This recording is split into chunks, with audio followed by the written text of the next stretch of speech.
Hello everyone, welcome back. In today's video, we got another news and review to discuss. In today's video, we're talking about some signings from our past couple of days, some injury updates, a quick waiver update to talk about, some head coaching and GM moves, plus we also got some trade rumors involving the Flames, Blue Jackets, and Minnesota Wild. We'll get to all of that coming up right now.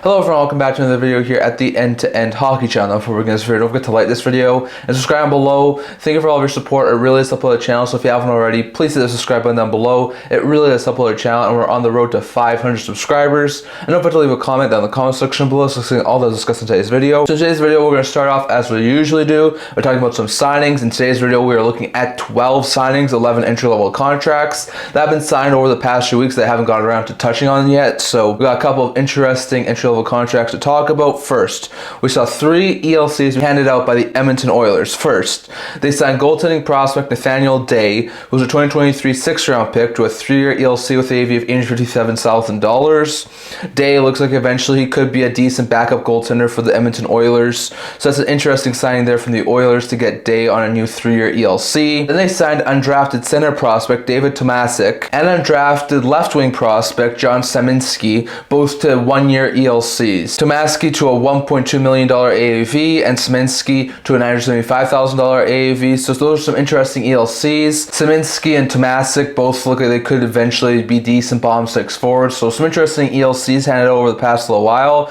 But Tomasic in Edmonton, Seminski in Edmonton, and Nathaniel Day in Edmonton. Day being a draft pick, the other two being undrafted, have all signed ELCs with the Edmonton Oilers. Then we saw Vegas Golden Knights sign former 3rd-round pick back in the 2020 draft, Jackson Hallum, who is a center prospect, to a 2-year ELC with an AAV of $925,000 that'll be for the next couple of years. Now, Hallum was a really good prospect, probably one of the B-level prospects in Vegas, maybe not the top tier of prospects in Vegas, but he looks like a very fantastic player. He's going to eventually be a very fantastic top 9 forward there for Vegas, so he gets his ELC. Probably won't make the NHL next year, but that's another good prospect that the Knights now have under contract.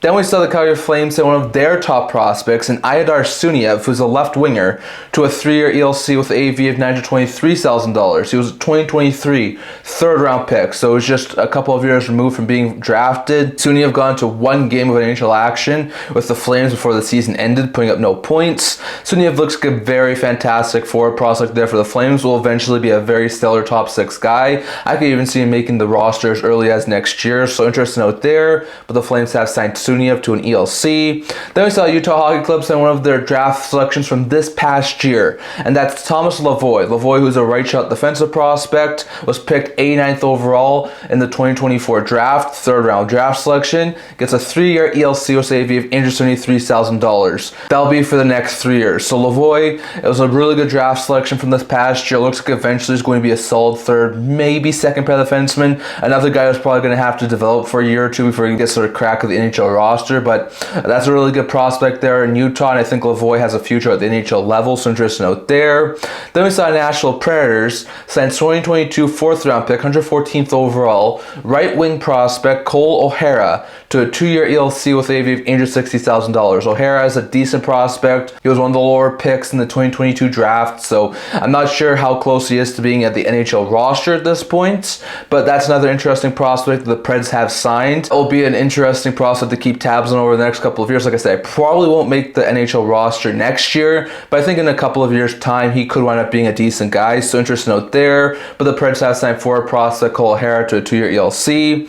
Then we saw the LA Kings sign another 2022 4th-round pick. This guy was 11 picks ahead of O'Hara at 103rd spot in that draft, and that's Kenny Connors. Connors gets a 2-year ELC with an AAV of $868,000. He's a center prospect. Now, Kings have a plethora of really good prospects, so I'm not sure when or if Connors will be able to crack the NHL roster in LA, but I think in a couple of years' time he could wind up challenging for like a bottom 6 role, so interesting note there.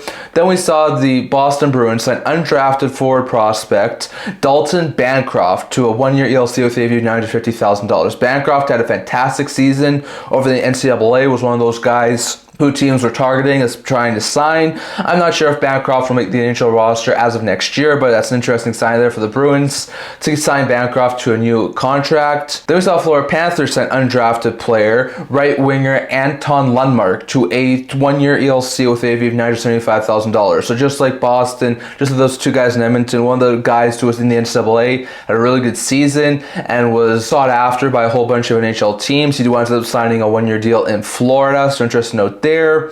Then we saw the Montreal Canadiens sign maybe one of the best goaltending prospects in the NHL right now, and that is Jacob Fowler. Fowler, who was a 3rd-round pick, 69th overall back in the 2023 draft, signs a 3-year ELC with an AAV of $923,000. That'll be in the start of next year. Fowler is looking really good. Like, we know the Canadiens have not had overly stable goaltending over the past couple of years with Montembeault, Dobes, Primo, but Fowler looks like he's going to be eventually a very good star-level goaltender at the NHL level. So probably won't be for another year or two until Fowler is able to get into NHL action, but he is pretty close. So interesting out there, but the Canadiens have signed their star goaltending prospect in Fowler to a new ELC. And then the last signing we did see from our past couple days was with the Nashville Predators, and it was actually an extension, as the Predators have signed Magnus Chrona, who they acquired in the Askarov deal from San Jose just under a year ago, who's a goaltender, 24 years old, was in the final year of his 2-year contract, signs a 1-year contract extension with the AAV of $775,000. So the Preds keep their 3rd stringer for next year. Now, Chrona did play in 9 games last year with San Jose at the NHL level, putting up a 4.71 GAA and 859 save percentage, which wasn't overly good.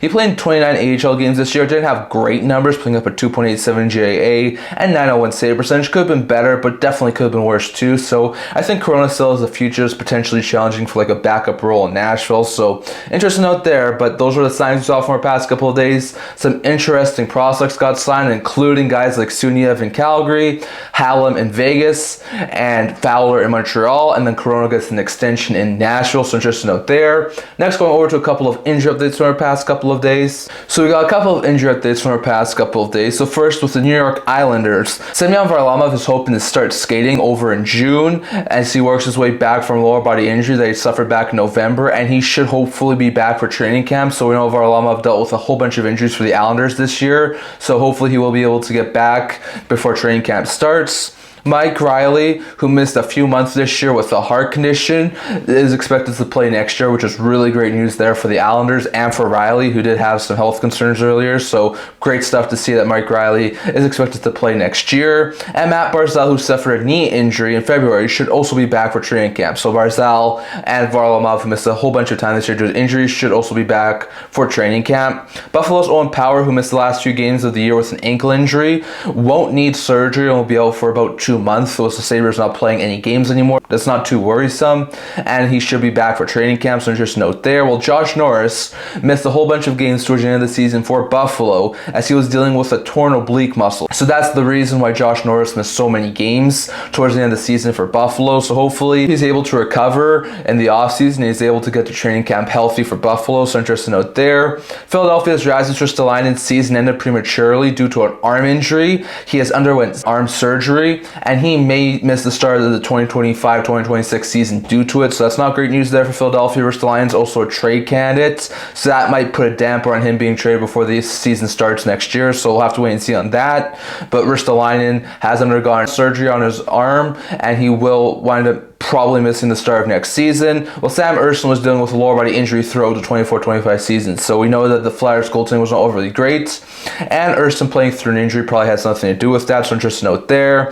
For the Toronto Maple Leafs, Oliver Ekman-Larsson, Max Pacioretty, David Kampf, and Jake McCabe, who all missed time towards the end of the regular season due to various injuries, all seem to have recovered from those respective injuries and are all eligible to return for Game 1. It does sound like Oliver Ekman-Larsson and McCabe will be back for the start of the playoffs. I'm not sure if Kampf or Pacioretty will wind up playing in Game 1, but good to see that Toronto is about to get a whole bunch of players back from injury. Tampa Bay's Oliver Bjorkstrand suffered a lower body injury just a few days before the regular season ended, and is out week to week and will not play in round 1 for the Tampa Bay Lightning. So one of the key trade deadline acquisitions for Tampa Bay Lightning will not play in their first round series. So that's bad blow there for the Bolts. Dallas's Miro Heiskanen practiced at optional skate earlier, and while he did miss Game 1, could be back for one of the next few games, whether that be 2, 3, 4, or 5. So interesting note there. Nashville's Roman Josi, who missed the last month and a half of the season, was due to a concussion. So hopefully Josi's able to get back and ready for training camp, but that's bad news there for the Predators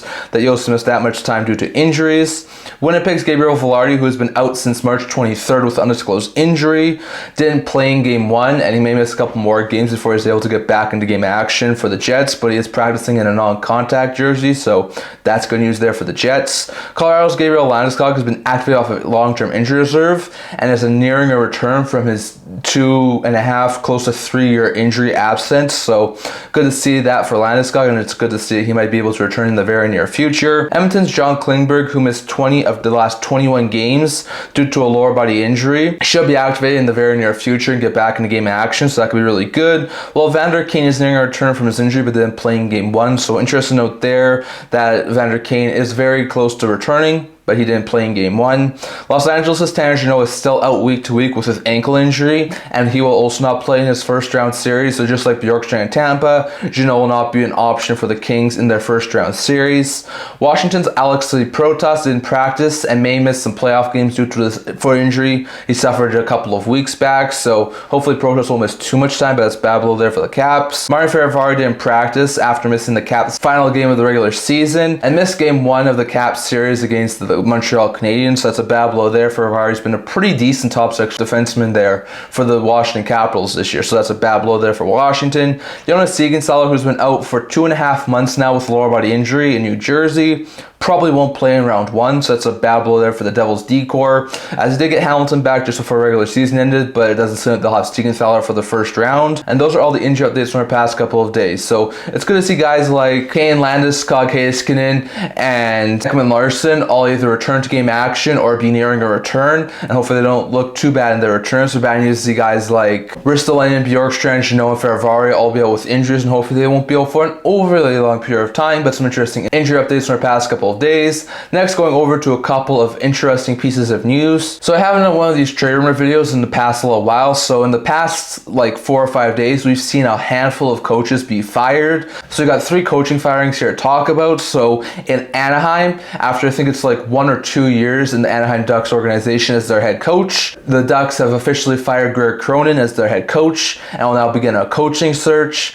The Rangers, after I think it's only 1 season under the bench, Peter Laviolette as well as one of their assistants in Phil Housley have both wound up being fired and will have to look for employment elsewhere. And then after also only 1 season behind the bench, Dan Bylsma has been fired by the Seattle Kraken. So we saw some firings in season, Detroit with Lalonde, we saw the Bruins fire Montgomery, we saw the Blues fire Bannister, the Hawks fired Richardson, there was probably a couple of other ones too. Some of the hirings that were made in season were with longer term deals. A team like Boston only hired an interim head coach, but now the Anaheim Ducks, New York Rangers, and the Seattle Kraken are all going to be looking for new head coaches. For the Rangers, I don't think it's too much of a surprise. There was a lot of talk that Laviolette would wind up getting fired, so I don't think it's too much of a surprise. It's just surprising that it's only 1 year into his tenure as the Rangers head coach. Not sure who the Rangers could go after now, but we'll have to wait and see what happens and unfolds in the Rangers coaching search. For the Ducks, it's a little bit surprising because they had a pretty good season according to their standards. I mean, they were still, I think, 15 points out of a playoff spot, but they were extremely close to the 500 mark.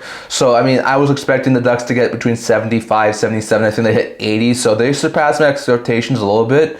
So I'm a tiny bit surprised Cronin got fired as their head coach, but they will be going through a coaching search now, so we'll have to wait and see who the Ducks hire as their new head coach. And then in Seattle, Dan Bylsma spent 1 season behind the bench in Seattle and is now fired. The Kraken, in my opinion, had an atrocious season. I might have given Bylsma maybe 1 more year to see if he can sort of stabilize Seattle, but they do wind up going the firing direction. And now the Kraken will be looking for a new head coach. So some interesting updates on the coaching front, but the Rangers, Ducks, and Kraken have all fired their head coaches after disappointing seasons, and will now begin coaching searches in the offseason for new head coaches. So just a note there. We also have a change in the GM position when it comes to the Seattle Kraken, as Ron Francis, who has been their GM since day one for the Seattle Kraken, has been promoted to being head of hockey operations, and they have moved assistant GM, which is Jason Bottrelli, who was a former GM. He was a GM back in Buffalo, I think it was like 5 or 6 years ago, I think it was at this point. They promoted him to GM. So sort of the similar thing that we saw Vegas do a couple of years after they wound up being made. We saw that George McPhee wound up taking a hockey ops position, and they had Kelly McCrimmon be the new GM. So interesting move there from the Seattle Kraken. Now, as GM, Bottrelli did not make an overabundance of great moves in Buffalo, but with Seattle, we'll see how he does. And Ron Francis is still in the system. He's just now head of hockey ops. So some interesting movement there from Seattle. But after firing Bylsma, they promote Bottrelli to GM, and they promote Francis, the head of hockey ops. So interesting note there. We do have one quick waiver update to talk about before we get to the trade rumors, as Dryden Hunt in Calgary was placed on waivers for purpose of demotion. The Calgary Flames AHL affiliates seem to be needing some more help, so the Flames are going to send Hunt down to potentially play the AHL level. Now, like I've talked about, players who are claimed off of waivers in the playoffs can't play for the team who acquired them, so it makes no sense for teams to claim players off of waivers at this point in time. So it comes as no surprise that Dryden Hunt did wind up clearing waivers and was sent to the minors by Calgary Flames. So interesting note there, but Dryden Hunt cleared waivers for Calgary Flames and he's now in the minors, while Greg Cronin in Anaheim, Peter Laviolette in the New York Rangers organization, and Dan Bylsma in the Kraken organization have all been fired. Those three teams will now be looking for new head coaches, while Jason Bottrelli now a new GM in Seattle, and Ron Francis is the head of hockey ops. So interesting note there. And lastly, going over to a couple of trade rumors. Now, these trade rumors are specifically mine. I haven't read these about anywhere. I'm not sure if they're being discussed or not. These are all trade rumors that I have sort of thought up. So first, with the Calgary Flames, we've heard a lot of talk about them. If they were to potentially miss the playoffs, which they wind up doing, there's a potentiality there that the Flames could try and move off some of their veterans. Now, I don't think anyone's taking the Huberdeau contract. Kadri's proven to be a very stellar piece on that team, so I don't think those two guys are getting moved. Uyghur's looking really good. Rasmus Anderson's still up in the air. Like, I think they really do want to sign him to a contract extension, but I wouldn't be overly surprised if the offers are good enough that they consider moving him. So I have to wait and see on that. The three main guys I think the Flames could try and consider moving this year in the offseason would be Mikael Backlund, who's their captain, but only has 1 year left. And if the Flames feel like they're probably not going to be a playoff team next year, then I think there'll be a smart idea to move him. You have Joel Fehervary, who didn't fit in overly great, coming over from Philadelphia, and I think could benefit from being moved to another team, and Blake Coleman. Now, Blake Coleman, I think, could be the biggest trade chip that the Calgary Flames have this offseason. Coleman has, I think, 2 or 3 years left at a $4.6 million cap. It had a career season, or at least close to it. He had 50 plus points, which was one of the leaders on the Calgary Flames team. Like, he had a very fantastic season, and he can still produce really well, 20 to 25 goals, maybe 45 to 50 points, playing on a teams like third, maybe second line. So I do think that the Flames should consider a Blake Coleman move in the offseason. I do think it's a smart idea there for the Flames, given they're still in rebuild mode at this point. So we're going to have to wait and see on that, but I really do think the Flames will try and move off some of their veterans to continue on with this rebuild of theirs. And I think Blake Coleman could bring in a really good ask. Like, I'm thinking a second round pick, a B or A level prospect, and maybe even a roster player on the younger side of things. So we're going to have to wait and see on that, but keep your eye on Blake Coleman, as I think he'll be a very likely trade candidate this year for the Calgary Flames. The next thing we're talking about is Marco Rossi. Is Marco Rossi the most likely offer sheet player for this upcoming offseason? Now, I've heard from a lot of different people that it sounds like there could be a couple more offer sheets this year, and more than usual. We've seen a couple over the past couple of years, like we saw the Aho offer sheet, Kotkaniemi offer sheet, but after the Holloway and Broberg offer sheets from this past offseason, it seems like a lot more teams seem to be open-minded to potentially making an offer sheets, and we could see maybe 2 or 3 wind up happening this year. Who knows? But usually see teams who have really good players and are in tight cap situations get offer sheeted, and that's sort of what I'm thinking with Minnesota's Marco Rossi. If you look at all the RFAs, like, you got Bowen Byram, you got Evan Bouchard, you got Noah Dobson, but those guys, you're either paying an extremely high asking price of like a first round pick or 2 first round picks to try and offer sheet those guys, or you're trying to give them enough money that it would be easy for the other team to match. But if you look at Marco Rossi in Minnesota, that'd be a little bit different. The Wild don't have an overabundance of cap. They do have to sign guys like Kirill Kaprizov and Matt Zuccarello to extensions. It's not overly important for this year, but I do think they want to get ahead of it to try and sign those guys to extensions in the very near future. And they only have, I think, $20 million in cap space for this upcoming offseason. And on top of that, they still have the Parise and Suter buyouts. So with that in mind, I think there's a very likely chance that if teams who are really trying to get an offer sheet could use a second line center, Minnesota might be a target, because I think if you go over $4.5, maybe $5 million, you'd have to pay a first and a third round pick. So if teams could get close to that and only have to pay a second round pick, that might actually really handicap the Minnesota Wild. If teams who needed some center help gave Rossi like a 4.7, I think it is, offer like 2 years, I think the Wild would be hard pressed to match that. And Rossi has shown this year he is a stellar offensive player. He's put up, I think, close to or over 60 points. So you're going to have to wait and see on that, but there's been a lot of talk about offer sheets potentially being more prominent this year in the offseason. And I definitely think that with the cap situation the Minnesota Wild are in, Marco Rossi might be one of the premium offer sheet targets in this year's offseason. So we're going to have to wait and see on that. And lastly, going over to Columbus Blue Jackets, more talks are coming out of the Blue Jackets potentially targeting a goaltender this offseason. Now, this past year, they were a really good offensive team. They were one of the best teams offensively in the NHL. But goaltending-wise, defensive-wise, they were not overly good. Merzlikins did not have an overly great season. And besides a really hot stretch towards the end of the year from Jet Greaves, this team really didn't have an overly great goaltending. So I think Greaves has proven himself enough to potentially challenge for a backup role next year with a guy like Daniil Tarasov. I think those guys could really work out as like a 2 or 3 tandem in Columbus, but neither of those guys at this point in time are starters in the Columbus Blue Jackets organization. So it seems that the Jackets might be interested in trying to acquire a goaltender this offseason. 3 names who I think they could really try and target could be 3 of the bigger names in the trade market when it comes to goalies. That's Thatcher Demko, John Gibson, and Ukko-Pekka Luukkonen. Luukkonen seems to be potentially on his way out of Buffalo, especially with Levi probably wanting to get solid starts at the NHL level. So we're going to have to wait and see on that. We've heard about Gibson, Demko potentially being on the move. Gibson seems to be fed up with being in Anaheim, and I think it might be a smart move for the Ducks to move on from him. And with the new Lankinen extension, it doesn't seem like Demko has a very good future in Vancouver. Some people do think that they could still sign him, which is a possibility, but I think they'll most likely run with Lankinen and Seelovs next year.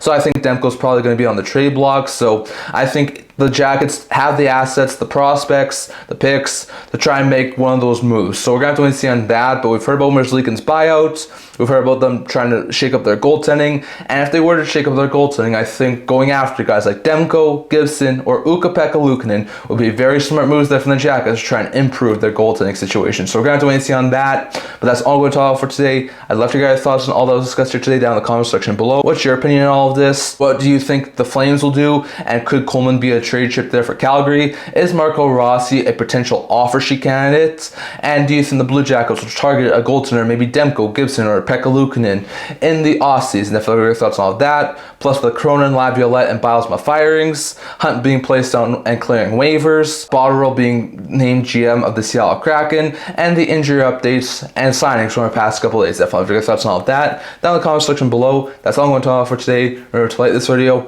and if you're to to subscribe below. Thank you for all of your support. I'll never do without you guys. We're on the road to 500 subscribers, so if you haven't already, hit the subscribe button down below. And also don't forget to leave a comment. I also have a blog, talking about news, rumors, analysis, stuff like that, so check that out. I'll link that down in the description below. Can I see you guys all for the next video? See you guys soon.